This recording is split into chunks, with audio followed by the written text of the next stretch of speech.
Meantime, looking ahead to this weekend, if you plan on driving along I-84 or riding the MAX train this weekend, you might have to change your course. The westbound lanes from I-205 and the interstate are set to close for a number of projects. We're looking ahead to a busy weekend.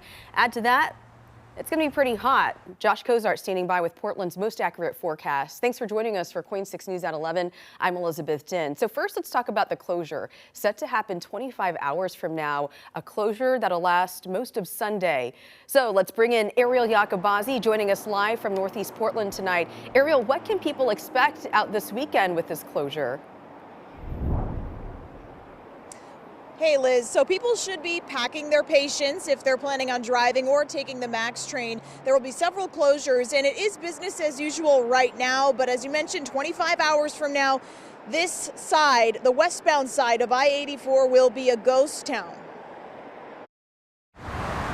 This year's closure of I-84 is very similar to last year's, where all lanes were closed for several hours. Now, only the westbound lanes of I-84 between I-205 and Interstate-5 will be closed for 16 hours most of Sunday, starting at midnight, ending at 4 p.m. We saw definite improvement last year. David House with the Oregon Department of Transportation says this closure may cause a few headaches, but it's necessary. This is also an opportunity for ODOT crews to get to some areas that are difficult to reach safely unless you close the highway.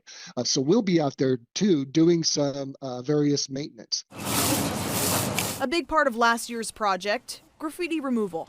You might remember the endless sight of tags along the walls of the highway. We think it's been very successful. It's helped reduce what many travelers consider an eyesore. We also caught up with Robert Berry with Portland Graffiti Removal. We'll be out there taking care of whatever graffiti we can take care of. He says their job this year isn't nearly as big as last year's I-84 cleanup.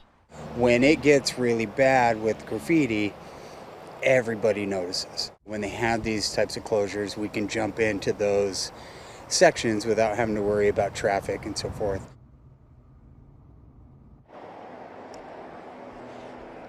Another key player in this closure is TriMet. They'll be shutting down the Northeast 82nd Avenue MAX line to put in a new set of stairs to the temporary platform there. That's part of the MAX improvement project. Now, something that you can't see, Liz, which is off camera here, it's a little bit too dark. There's quite a bit of graffiti, so crews will be hard at work well into the weekend on Sunday and hopefully have everything wrapped up by 4 p.m. on Sunday. That could be ending a little bit sooner, maybe a little bit later, but we'll be sure to bring you updates on air and online at KOIN.com.